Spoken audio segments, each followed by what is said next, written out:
Assalamualaikum warahmatullahi wabarakatuh. Tabi Bun. Perkenalkan, nama saya Isna Solehawati, NPM 1804040053, jurusan Ekonomi Syariah kelas A, semester 6, nomor absen 11. Mahasiswi Institut Agama Islam Negeri IAIN Metro Lampung. Di sini saya akan mempresentasikan makalah saya, yaitu mengenai sistem moneter Indonesia saat ini, yaitu yang terhormat kepada dosen pengampu Ibu Selvia Nuriasari, MEI, dengan mata kuliah Fiskal dan Moneter Islam. Langsung saja, materi pada poin A adalah sistem moneter di Indonesia. Yang termasuk dalam sistem moneter adalah bank-bank atau lembaga-lembaga yang ikut menciptakan uang giral. Di Indonesia yang dapat digolongkan ke dalam sistem moneter adalah otoritas moneter, yaitu Bank Indonesia dan bank-bank pencipta uang giral. Oleh karena itu, sistem perbankan merupakan bagian integral dari suatu sistem moneter. Otoritas moneter pemerintah dan Bank Sentral atau Bank Indonesia bertanggung jawab menciptakan dan menawarkan uang primer berupa uang kartal atau kertas dan logam. Bagi masyarakat umum, bank reserves bagi perbankan dan lembaga keuangan lainnya. Sedangkan perbankan dan lembaga keuangan lainnya berdasarkan uang primer yang dimiliki menciptakan uang sekunder dalam bentuk giral, seperti giro atau disebut dengan demand deposit. Deposito berjangka, time deposit, tabungan saving deposit, dan uang sekunder lainnya. Mereka yang terlibat dalam penciptaan dan penawaran uang beredar merupakan satu kesatuan dalam suatu sistem moneter. Uang-uang yang ditawarkan melalui monetary system digunakan oleh masyarakat, baik pengusaha maupun masyarakat biasa, untuk keperluan konsumsi dan produksinya. Penciptaan uang bukan semata-mata kehendak otoritas moneter atau Bank Indonesia, melainkan juga harus ada permintaan dari masyarakat, sehingga jumlah uang beredar harus memenuhi tuntutan mekanisme pasar, yaitu pertemuan antara permintaan dan penawaran. Berikutnya adalah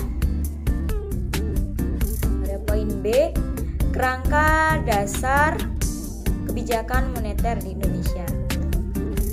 Implementasi dari kebijakan moneter melibatkan berbagai ketentuan, tradisi, dan praktek-praktek yang secara kolektif disebut sebagai prosedur operasi. Prosedur operasi di berbagai negara berbeda-beda tergantung dari instrumen yang dipergunakan oleh otoritas moneter. Dalam yang pertama, melaksanakan kebijakan tersebut sehari-hari. Target operasi yang dapat dikendalikan dalam jangka waktu yang singkat, misalnya tingkat suku bunga jangka pendek versus agregat moneter. Yang kedua, kondisi-kondisi di mana instrumen dan target operasi secara otomatis disesuaikan dengan perkembangan ekonomi suatu negara. Yang ketiga, informasi tentang kebanyakan dan pengumuman yang mungkin dilakukan oleh otoritas moneter. Yang keempat, pilihan-pilihan dari variabel yang dapat dipergunakan untuk mencapai target yang telah ditetapkan, misalnya pertumbuhan jumlah uang beredar atau angka inflasi. Secara singkat, kerangka kebijakan moneter dapat dilihat pada diagram satuan. Pada poin C, kerangka strategi kebijakan moneter di Indonesia. Tujuan kebijakan yang ingin dicapai baik oleh kebijakan moneter maupun kebijakan makro pada umumnya adalah bagaimana mencapai stabilitas ekonomi makro, seperti halnya stabilitas harga, pertumbuhan ekonomi, serta tersedianya lapangan kerja.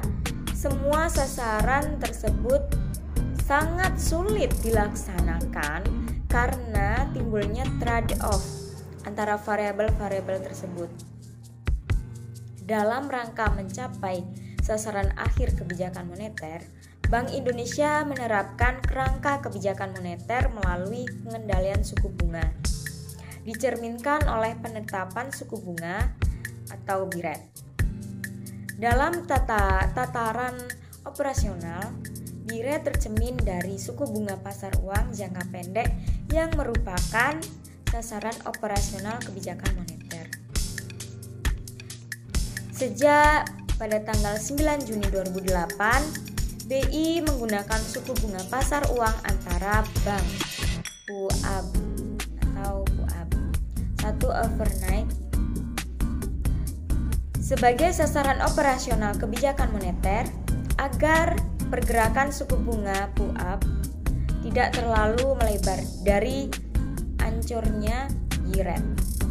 Bank Indonesia selalu berusaha untuk menjaga dan memenuhi kebutuhan likuiditas perbankan secara seimbang, sehingga terbentuk suku bunga yang wajar dan stabil melalui pelaksanaan operasi moneter. Operasi moneter adalah pelaksanaan kebijakan moneter oleh Bank Indonesia dalam rangka pengendalian moneter melalui operasi pasar terbuka dan standing facilities. Operasi pasar terbuka yang selanjutnya disebut OPT merupakan kegiatan transaksi di pasar uang yang dilakukan atas inisiatif Bank Indonesia dalam rangka mengurangi smoothing volatilitas suku bunga PUAB tersebut. Selanjutnya yang D, fungsi dan tujuan kebijakan moneter. Secara umum, kebijakan moneter adalah proses yang dilakukan oleh otoritas moneter suatu negara dalam mengontrol atau mengendalikan jumlah uang beredar dengan pentargetan tingkat suku bunga dengan tujuan mendorong stabilitas dan pertumbuhan ekonomi. Sudah termasuk di dalamnya stabilitas harga dan tingkat pengangguran yang rendah. 1. Fungsi kebijakan moneter.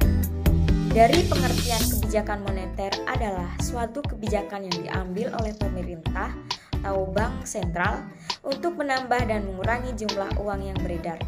Sejak tahun 1945, kebijakan moneter hanya berfungsi atau digunakan sebagai kebijakan ekonomi untuk mencapai stabilitas moneter. Adapun kebijakan fiskal digunakan dalam pengendalian ekonomi jangka panjang.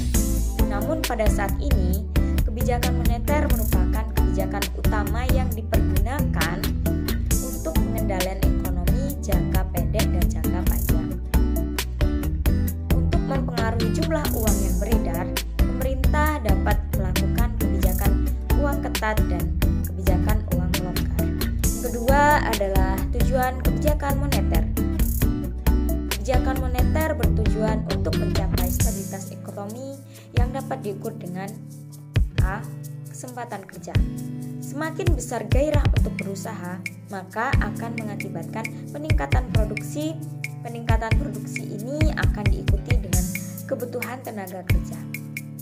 Hal ini berarti akan terjadinya peningkatan kesempatan kerja dan kesejahteraan karyawan. Yang B, kestabilan harga. Apabila kestabilan harga tercapai, maka menimbulkan kepercayaan di masyarakat. Masyarakat percaya bahwa barang yang mereka beli sekarang akan sama dengan harga yang akan masa depan. Yang C, neraca pembayaran internasional. Neraca pembayaran internasional yang seimbang menunjukkan stabilitas ekonomi di suatu negara. Agar neraca pembayaran internasional seimbang, maka pemerintah sering melakukan kebijakan-kebijakan moneter. Pada poin E, pemulihan ekonomi melalui kebijakan moneter di Indonesia. Kestabilan harga dan nilai tukar merupakan persyaratan bagi pemulihan ekonomi karena tanpa itu aktivitas aktivitas ekonomi masyarakat, sektor usaha dan sektor perbankan akan terlambat. Oleh karena itu, tidaklah berlebih kiranya jika fokus utama kebijakan moneter Bank Indonesia selama krisis ekonomi ini adalah mencapai dan memelihara kestabilan harga dan nilai tukar rupiah. Apalagi Undang-Undang Nomor 23 Tahun 1999 tentang Bank Indonesia secara jelas menyebutkan bahwa tujuan Bank Indonesia adalah mencapai dan memelihara kestabilan nilai rupiah, yang di dalamnya mengandung pengertian kestabilan harga atau laju inflasi dan kestabilan nilai tukar rupiah.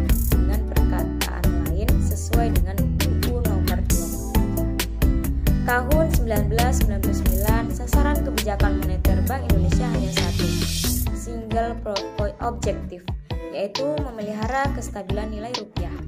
Hal ini berbeda dengan Undang-Undang tentang Bank Sentral yang lama, yaitu Nomor 13 Tahun 1998 yang menuntut Bank Indonesia untuk memenuhi beberapa sasaran sekaligus atau multiple objective, yakni mendorong kegiatan ekonomi, memperluas kesempatan kerja, dan memelihara kestabilan nilai rupiah yang pencapaiannya pada hakikatnya dapat saling bertolak belakang, terutama dalam jangka pendek. Adapun para ekonom sepakat ciri-ciri suatu negara yang rentan terhadap krisis moneter adalah apabila negara tersebut pertama memiliki jumlah utang luar negeri yang cukup besar, yang kedua mengalami inflasi yang tidak terkontrol, yang ketiga defisit neraca pembayaran yang besar, yang keempat kurs pertukaran mata uang yang tidak seimbang, yang kelima tingkat suku bunga yang di atas kewajaran. Jika ciri-ciri di atas dimiliki oleh sebuah negara, maka dapat dipastikan negara tersebut hanya menunggu waktu mengalami krisis ekonomi. Itulah materi yang dapat saya sampaikan. Apabila dalam tutur kata terdapat kesalahan baik sengaja maupun tidak disengaja, saya mohon maaf. Wassalamualaikum warahmatullahi wabarakatuh.